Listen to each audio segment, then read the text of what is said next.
Hi guys. So the 2022 March questions have been released today of the mock test.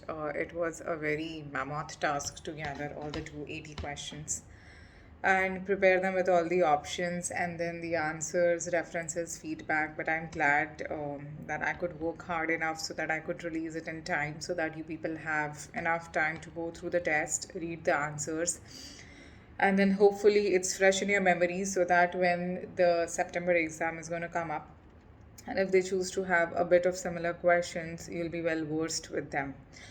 So many of the candidates that they were solving the questions, I saw that they made a lot of silly mistakes, which could have been easily avoided. So I understood why they are doing so. So I thought I'll just share with you these tips, which if you choose to incorporate while attempting your exam, would be helpful to you. So see, the main thing that requires to pass the exam first of all is knowledge. Of course you should have knowledge of the subject. Without that it's pointless to sit for the exam. That I'm sure everybody has of their basic BDS knowledge. Second is patience. Patience, see, BDS teaches you the knowledge. Patience comes from within, and if you don't have, then you have to train yourself for it. It can be acquired, it's not a natural gift, right? So why I'm saying patience is because when you're reading a scenario, now this is a mistake that one of the candidate did, and this was my advice to her. She just read the question very fast, and when you read very fast, the brain tends to pick up those words which are familiar to you, those words which are new. You tend to skip them. And then when you are attempting the sub questions, you will be wondering on what it is asked, because it may be asked on those words which you very conveniently skipped because you were in a hurry to read the question and solve the question. The idea is not to attempt everything just for the sake of attempting. The idea is to attempt correctly. Yes, there is a time deadline, and that's why practice only will make you fast. Reading fast and solving the question fast is not practice. It is you wasting your time and then getting frustrated at the end when you'll not clear the exam. So you have to read the question properly at least twice. You cannot just read it once and expect to go to the sub questions and solve. Reading the question once is just getting familiarized with the question. That comes to my next point, reading versus analyzing. Now, I'll give you a question. Example, an 8-year-old boy was riding a bicycle and he fractured his tooth and it looks like a class 3 fracture. This is how you read a question. How do you analyze the question? Analyze means when now you're going back and reading the question, an 8-year-old boy. So the moment it hits you, it's an 8-year-old boy, you have to think the roots of the central incisor may not be developed. Of course, they are not developed, but this thought has to come in your mind. And even before you read the next line, it should be in your mind. So, if anything happens to these teeth, you cannot do a full pulpectomy. You understand? Because the roots are not formed. So, now you're analyzing the question. An 8-year-old child fell off the bicycle and has a class 3 fracture. What kind of questions would you expect? It would be related to the pulp and how you would manage the child, and then you start reading the sub questions. But already you have eliminated the options of root canal. You understand? In your head, already your mind is going towards pulpotomy or civex pulpotomy or apexogenesis or apexification, whatever, but at least you've eliminated pulpectomy. This is called as analyzing the question. You understand?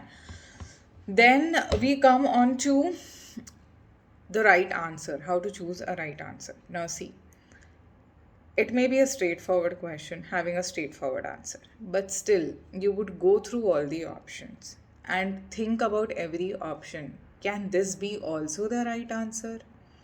If it is not, fair enough. If you have your right answer ready with you, good. Now, suppose you don't have a right answer and you're confused.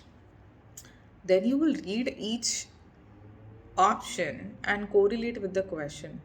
Does this matches with what is asked? Analysis would give you the solution of what is asked exactly, because in a scenario 10 things will be given, but they'll be asking something else only. So you have to concentrate on what they are asking and not get trapped by the scenario.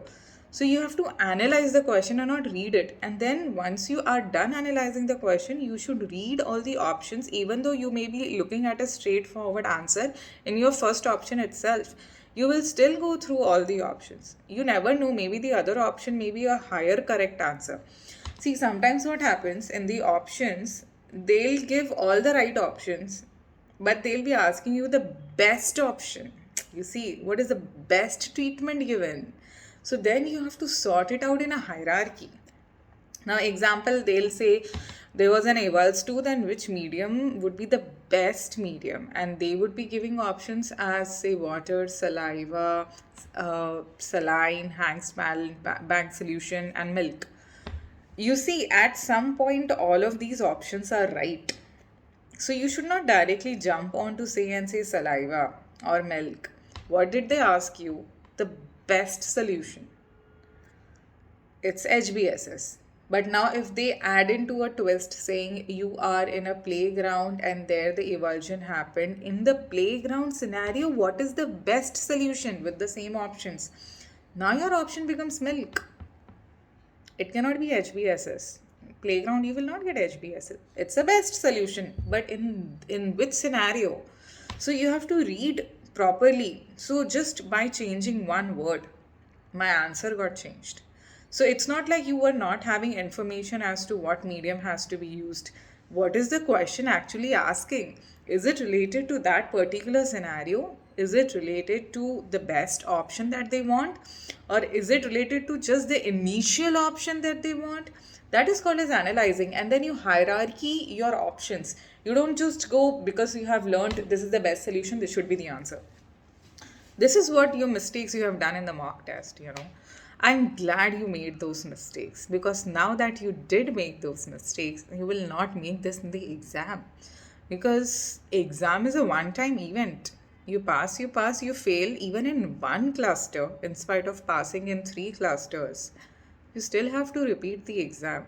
And when you repeat the exam, it's not just the exam, it's the money, first of all.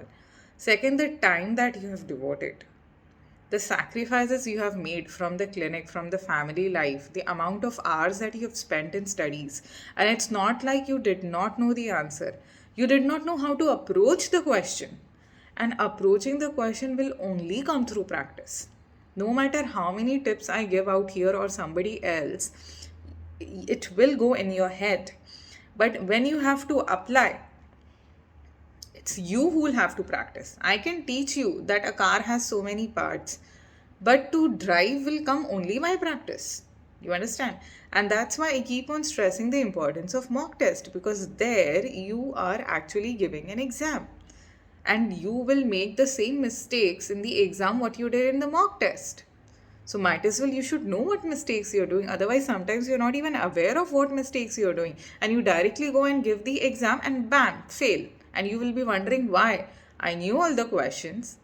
I knew the subject. Why did I fail? And then you will not be correcting your mistake and attempting for the second time with the same result, because you didn't change your approach and attitude. You understand my point? So solve the mock test. Now, I'm happy that all those candidates who are solving the mock test are themselves messaging me of what mistakes they did and what areas they need to be rectified upon. So based on all your cumulative performance, I've made this video, and I hope this helps you all and the others also who have taken mock test or have not taken the mock test and about to give the exam. Let these tips be helpful to you all. I hope you understood what I'm trying to say, correct? So again, best of luck. Don't be stressed. Just go, give the exam, and have a nice breakfast and go, because you'll be reaching the venue at 7:15 a.m. in the morning. The first paper starts at 8 to 10, and then 11 to 1. Do not discuss the paper between 10 to 11 when you have a 1 hour break. Just relax, because you just concentrated on like 70 questions and came and you have to go again for the 70 questions. Have a nice cup of coffee, have a nice cup of tea, and just relax, okay? Don't think too much. Even if you did not attempt well the first paper, it's okay. You still have 3 more papers to go. Don't spoil your mood at all. Just do it. Give your best. All right? So, yeah, best of luck. And if there are any queries, just message me, email me. And yeah, the registrations for the mock test are closed. I cannot handle any more candidates anymore. So I've closed the registration and I've given out the mock test. And yeah, that's about it. Bye bye.